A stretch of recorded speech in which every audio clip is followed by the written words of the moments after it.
नमस्कार दोस्तों, Umesh public awareness पर आप सभी का बहुत बहुत स्वागत है।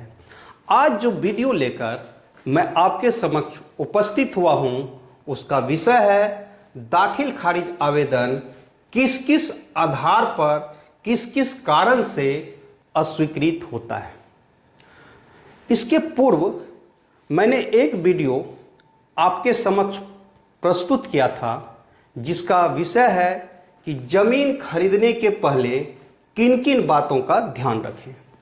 इस वीडियो को आप अगर नहीं देखे हैं तो कृपया ज़रूर देख लें, क्योंकि इस वीडियो को देखने के बाद अगर आप इसका अनुपालन ज़मीन खरीदने में करते हैं तो मेरा 100% दावा है कि आपका दाखिल खारिज अस्वीकृत नहीं होगा, क्योंकि ज़मीन खरीदने के पहले जो भी सावधानी बरतनी होती है इसमें मैंने बहुत ही सूक्ष्मता से उल्लेख किया हूँ।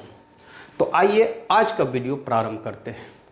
प्रत्येक राज्य का दाखिल खारिज अधिनियम और नियमावली अलग अलग बना हुआ है, किंतु प्रत्येक राज्य में दाखिल खारिज जो अस्वीकृत होता है कमोबेश यही कारण है जो आज मैं बताने जा रहा हूँ। बिहार में बिहार भूमि दाखिल खारिज अधिनियम 2011 एवं बिहार भूमि दाखिल खारिज नियमावली 2012 बना हुआ है, जिसके आधार पर दाखिल खारिज की संपूर्ण प्रक्रिया का निष्पादन किया जाता है।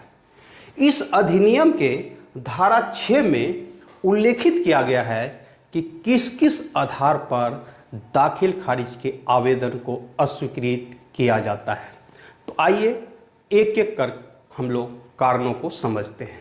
पहला है कि क्रय विक्रय, सेल परचेज, दान पत्र, गिफ्ट, विनिमय पत्र, एक्सचेंज अगर निबंधित नहीं होगा तो दाखिल खारिज की स्वीकृति नहीं दी जाएगी। इसका क्या कारण है दोस्तों? इसका कारण यह है कि द इंडियन रजिस्ट्रेशन एक्ट के अनुसार 100 रुपये से अधिक मूल्य के अचल संपत्ति का विक्रय अगर होता है तो रजिस्टर्ड कराना अनिवार्य है। उसी तरह अचल संपत्ति का दान एवं 100 रुपये से अधिक मूल्य के अचल संपत्ति का विनिमय का रजिस्टर्ड होना अनिवार्य है।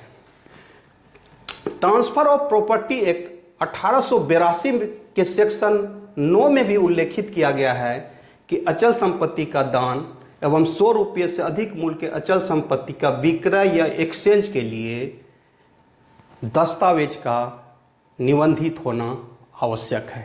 अगर ये निबंधित नहीं होता है तो दाखिल खारिज की स्वीकृति नहीं दी जाएगी। अतः दोस्तों, मेरा एक यहाँ सुझाव है कि कोई आपको ज़मीन अगर 500 के स्टाम्प पेपर पर 1000 रुपया के स्टाम्प पेपर पर आपको सेल कर देता है तो उसका कोई मतलब नहीं है, उसकी कोई भी कानूनी मान्यता नहीं है। तो कृपया आप जब भी ज़मीन खरीदें तो निश्चित रूप से आप डिस्ट्रिक्ट सब रजिस्ट्रार या सब रजिस्ट्रार के कार्यालय में रजिस्ट्री जरूर करा लें। अगला बिंदु है वसीयत के आधार पर अगर आपको ज़मीन प्राप्त होता है और आप दाखिल खारिज के लिए आवेदन करते हैं, किंतु इस आवेदन के साथ सिविल कोर्ट का अगर प्रोवेट आदेश संलग्न नहीं करते हैं तो दाखिल खारिज की स्वीकृति नहीं दी जाएगी, क्योंकि वसीयत के आधार पर जो ज़मीन आपको प्राप्त होता है वो जब तक प्रोवेट नहीं होता है दाखिल खारिज की स्वीकृति आपको एक्ट के अनुसार, नियम के अनुसार नहीं दी जा सकती है। अगला बिंदु है बंटवारा के आधार पर अगर दाखिल खारिज का आप आवेदन करते हैं तो जब तक सभी हिस्सेदारों का अगर आपसी सहमति नहीं होगी तो दाखिल खारिज की स्वीकृति नहीं दी जा सकती है। जैसे मान लीजिए कि किसी ज़मीन में, किसी प्रॉपर्टी में 5 लोगों का हिस्सा है और उसमें से अगर 4 लोग सहमत भी है, अगर 1 लोग सहमत नहीं है तो दाखिल खारिज अंचलाधिकारी के द्वारा स्वीकृत नहीं किया जा सकेगा। और आपका दाखिल खारिज अस्वीकृत कर दिया जाएगा। किंतु अगर बंटवारा आदेश न्यायालय से प्राप्त है या निबंधित बंटवारा है तो उस केस में दाखिल खारिज को अंचलाधिकारी के द्वारा स्वीकृत किया जाएगा। अगला है कि सक्षम न्यायालय में अगर स्वत्ववाद लंबित हो और आप दाखिल खारिज के लिए उस जमीन का आवेदन करते हैं तो दाखिल खारिज की स्वीकृति नहीं दी जाएगी। ट्रांसफर ऑफ प्रॉपर्टी एक्ट के सेक्शन 52 में उल्लेख है, किसी न्यायालय में अगर वाद लंबित हो तो प्रॉपर्टी का ट्रांसफर नहीं किया जा सकता है। अगर न्यायालय में वाद लंबित रहते हुए जमीन का ट्रांसफर किया जाता है तो वह इनवैलिड माना जाता है। अगला है भौतिक रूप से दखल कब्जा। आप जिस जमीन का दाखिल खारिज के लिए आवेदन अंचलाधिकारी के कार्यालय में करते हैं, अगर उस जमीन पर आपका भौतिक रूप से दखल कब्जा नहीं होगा तो दाखिल खारिज की स्वीकृति नहीं दी जाएगी। नेक्स्ट है विक्रेता के नाम जमाबंदी कायम नहीं होना।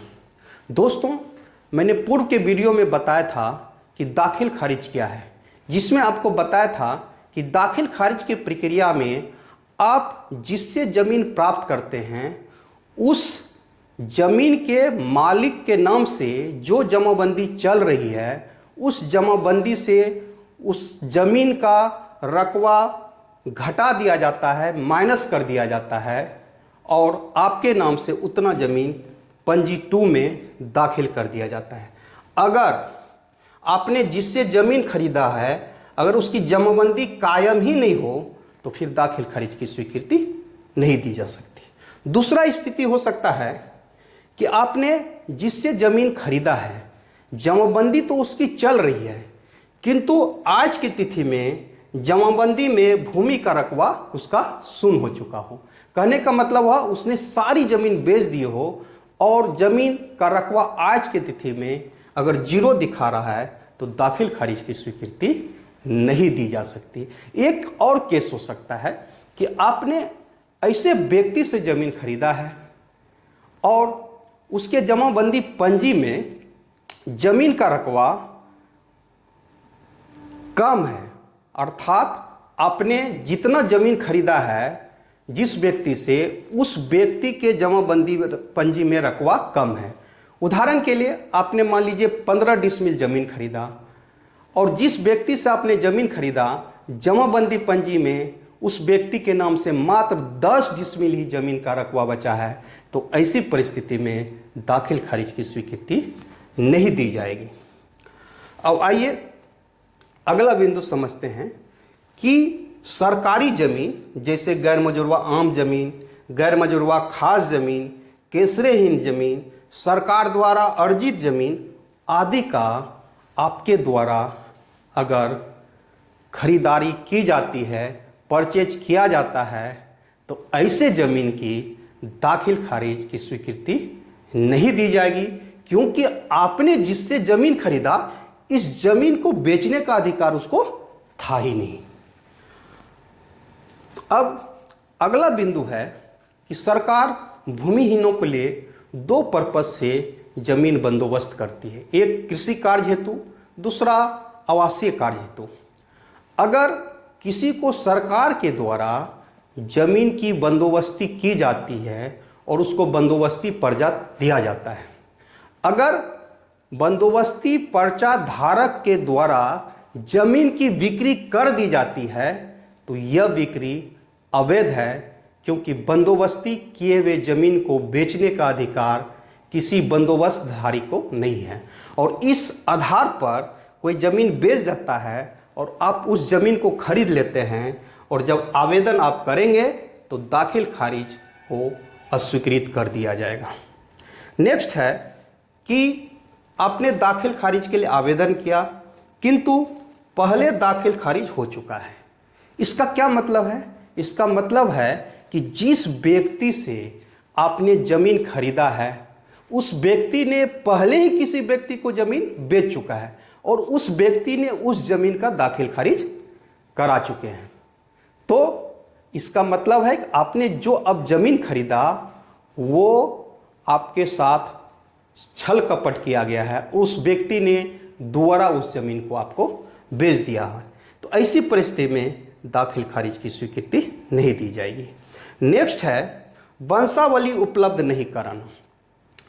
आप ऐसे व्यक्ति से जमीन प्राप्त करते हैं जिसके स्वयं के नाम से जमाबंदी कायम नहीं हो, अर्थात आप ऐसे व्यक्ति से जमीन खरीद रहे हैं जिनके पिता के नाम से या दादा के नाम से या परदादा के नाम से जमाबंदी चल रही है, तो आपको वंशावली संलग्न करना अनिवार्य है।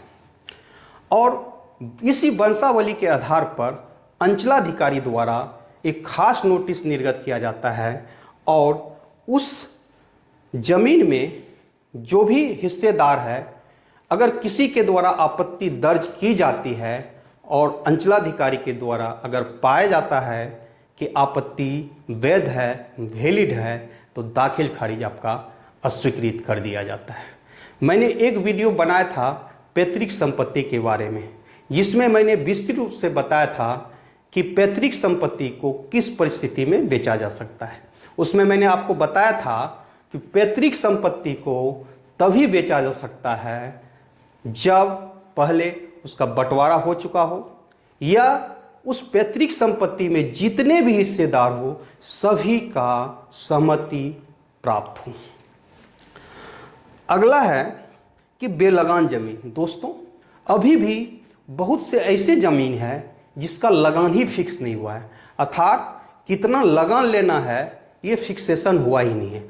ऐसे ज़मीन का जमाबंदी नहीं खुलती है। अगर ऐसे ज़मीन को आपने परचेज कर लिया है तो दाखिल खारिज की स्वीकृति नहीं दी जाएगी।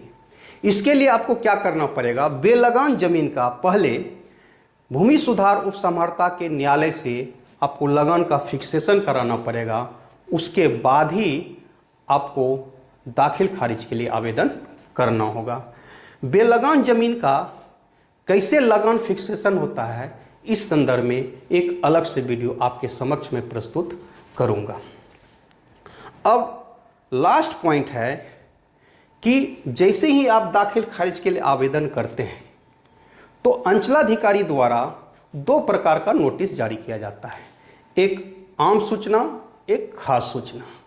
और इस नोटिस का उद्देश्य होता है कि जिस जमीन का दाखिल खारिज होने वाला है, अगर किसी को आपत्ति देना है तो आपत्ति समर्पित करें।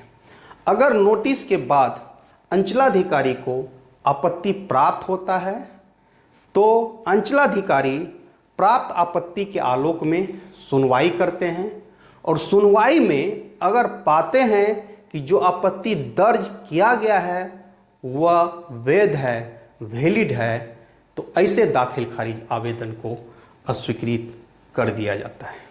तो दोस्तों, ये हमने आपको बताया है कि दाखिल खारिज आवेदन किस किस कारण से अस्वीकृत किया जाता है। तो दोस्तों, मेरा सुझाव यही है कि आप जब भी ज़मीन आप खरीदें तो सबसे पहले देख लें कि जिस व्यक्ति से आपने ज़मीन खरीदा है क्या उसके नाम से जमाबंदी पंजी 2 में, रजिस्टर 2 में चल रहा है कि नहीं, कायम है कि नहीं। कायम है तो उसका खाता खेसरा क्या है, कितना रकबा का जमाबंदी चल रहा है। अतः आपसे अनुरोध है कि जब भी ज़मीन खरीदें सतर्क रहें और जांच पड़ताल के बाद ही ज़मीन खरीदें, ताकि जो ज़मीन आप खरीदते हैं उसका दाखिल खारिज आपका हो सके और आपको अनावश्यक परेशानी नहीं झेलना पड़े। आज का वीडियो यहीं समाप्त होता है। पुनः किसी नए वीडियो के साथ आपसे मुलाकात होगी। जय हिंद दोस्तों।